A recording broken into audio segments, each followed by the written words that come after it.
Fort Myers versus Cape Coral. This is the battle royale. We're going to get into the differences between these two cities in Southwest Florida. If you're considering purchasing anywhere in Southwest Florida, you're going to want to understand the difference between Fort Myers and Cape Coral. Let's jump right into it. So I've had the good fortune of living in Southwest Florida for a little over 18 years at this point, and I've seen a lot. I've done a lot of tours in the area. I'm in the residential real estate business. I'm the broker and owner of Gulf Point Properties. This is what I do, and we get to speak to a lot of different people. We will explore the differences between these two cities. So first thing that I will say is that historically speaking, Fort Myers has been around for a lot longer. It's about the 1860s, during the Seminole Wars, is when it became an actual fort. That's when Fort Myers started to exist. And shortly thereafter is when a lot of the people started to settle in what is now considered Fort Myers. So you can imagine over that, the course of almost a couple hundred years, that we have a lot of history in Fort Myers. Now, Cape Coral, on the other hand, really didn't start until the Rosen brothers purchased this in the 1950s. So not nearly as historical. So if you're looking for, let's just say, the quaint historical aspect of things, the choice is obvious here. Fort Myers is more the town for you, especially as you get into the historic district along McGregor Boulevard. It's just beautiful, very historic. We had Thomas Edison, Henry Ford, Firestone, their estates were here. This is where people started to originally vacation. Now, speaking of vacation, if we're talking about enjoying weather, if we're talking about enjoying snowbirding or retirement, and weather is a big component of that, we're really in the same climate. Let's just say it like it is. We're in the tropics, so in the winter months, it's going to be beautiful. Whether you choose Fort Myers, you choose Cape Coral, doesn't matter. It's going to have very similar weather as far as that is concerned. Now, one of the biggest components here to compare the two is going to be the lifestyle that you want to live. And there's a big difference here. So are you the type of person who wants to go to the beach often? Well, then Fort Myers is probably going to be a better option for you, considering Fort Myers has Fort Myers Beach, and there's a lot more beach access, closer proximity to beach if you are located in Fort Myers. Cape Coral, on the other hand, really only has one beach, and that's at the yacht club that's along the Caloosahatchee River. So geographically speaking, the Caloosahatchee River divides both Fort Myers and Cape Coral from each other. There are two main bridges, the Cape Coral Bridge and the Midpoint Bridge, that connect the two. And so that river that runs through is not particularly clean. And so if your only beach access is in Cape Coral on that river, it's not the Gulf of Mexico beautiful waters that you would want if you're going to a beach. And so Fort Myers absolutely wins when it comes to beaches. Now, on the other hand, when it comes to boating, there's no question that the clear winner here is Cape Coral. Cape Coral was dredged and has over 400 miles of canals within the city of Cape Coral. It's incredible if you think about 400 miles of canals. Many of those canals are what we call Gulf access, so you can have a boat right out behind your home and get all the way out to the Gulf of Mexico. Some of that canal access is actually freshwater only. So if boating is something that's important to you, you're going to want to make sure that you have the distinction between if it's a freshwater canal or is it Gulf access that I can get my boat out, because that's very important in the scheme of things. I do want to warn you, however, that not all boating access is created equally. I found this out back in, I think it was 2007, and at that time I had a friend who lived in Cape Coral. At that time I lived in Fort Myers, and he was having a party on one weekend, and we had a boat. And I said, should we drive there or should we take the boat? And he said, oh, take the boat. It'll be great. And so we went through the lock at the spreader right by Rum Runners and, just off the river. And we come to find out once we get through the lock that it was an hour and a half of idling in a boat to get to my friend's home.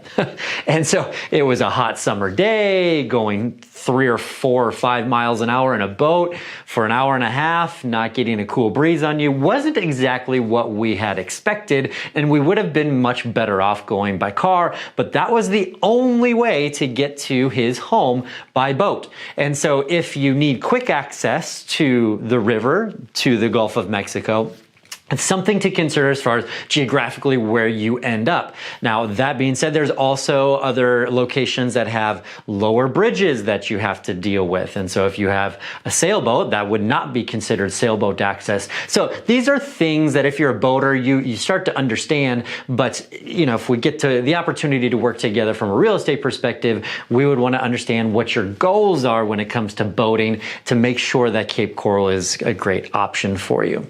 Now, that being said, Fort Myers does have boating. There are certainly communities in Fort Myers that have access to boating. Are there 400 miles of canals? Absolutely not. And the prices tend to be a lot higher in Fort Myers if you have that boating, if you have that Gulf access, because it is more limited, and location-wise, people tend to prefer to be in Fort Myers near to a lot of more common amenities. So as we're talking about amenities, let's get into it. Fort Myers has established amenities. So there's been a lot more shopping, a lot more restaurants. There's just, it's been around for a lot longer. And so you have access to more amenities. And one of those big amenities would be the airport. So RSW, which is the Fort Myers International Airport, that is the airport that anybody who lives in Cape Coral would be arriving in, and you have a lot longer of a drive to get to and from the airport. So if that's an issue for you, just something to consider, because you're likely going to be anywhere from 25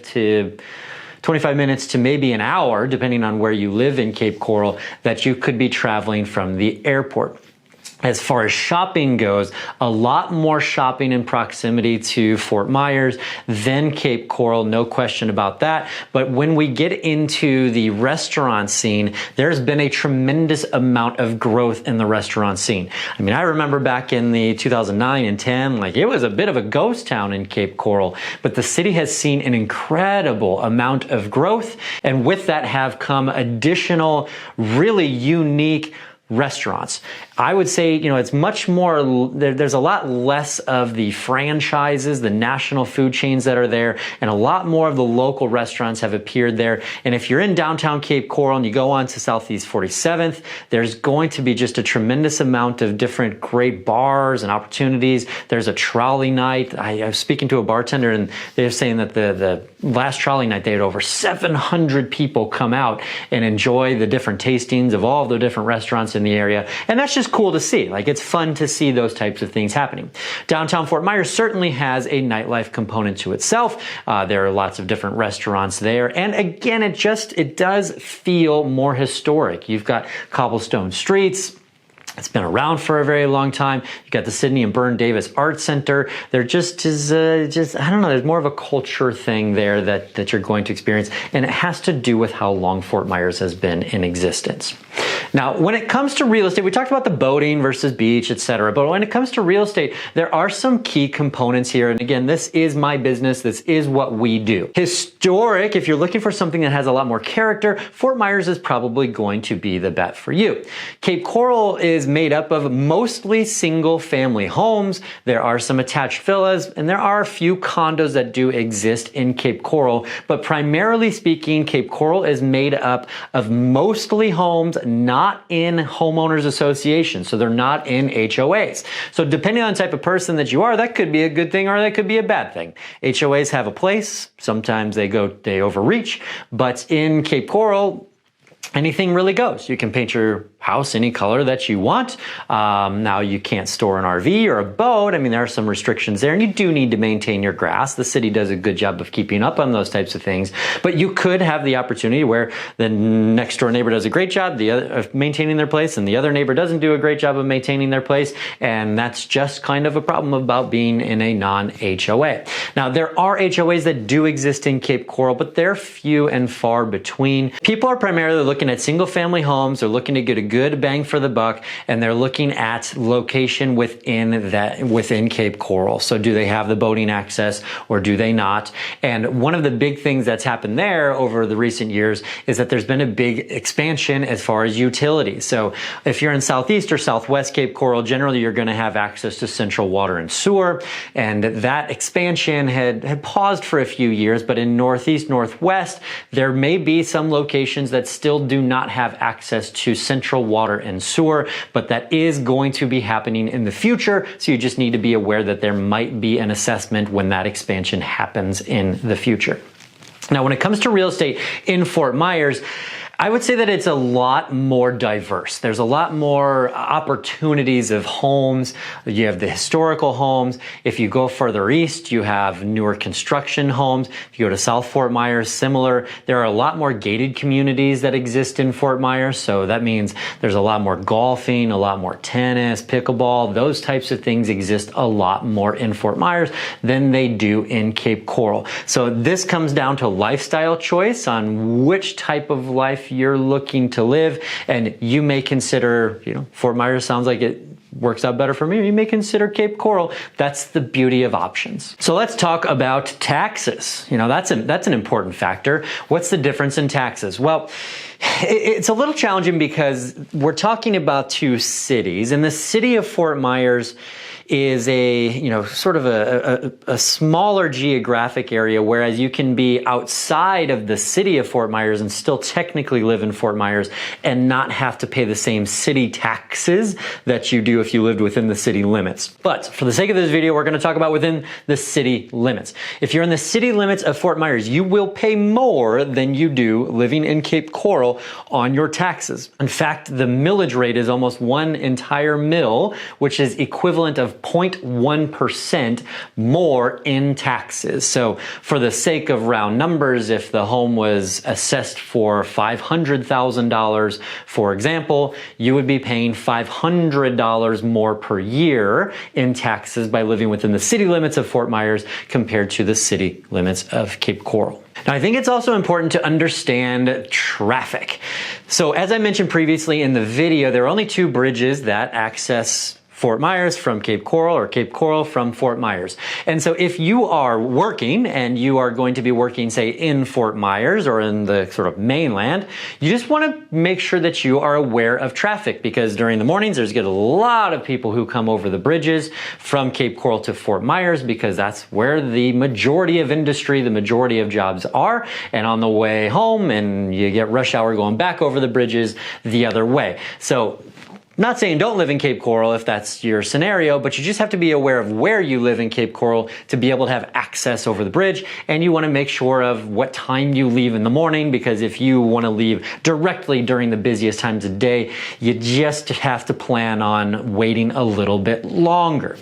Now, it's no surprise that both areas have grown significantly over the past few years. And so I would, it wouldn't be truthful to say that traffic isn't an issue everywhere, because traffic during our high season, which is when it is cold up north, can be a problem. And so you just have to plan accordingly, because the infrastructure, the roads are not really keeping up to the growth that's happened in our area. All right, one final component that I want to talk about, I mentioned the weather, but I didn't talk about the severe weather. And that's very important because we're in Florida and occasionally there are hurricanes that do come through. I mean, that is just the reality. Everywhere has their natural disasters, natural issues, and ours happens to be hurricanes.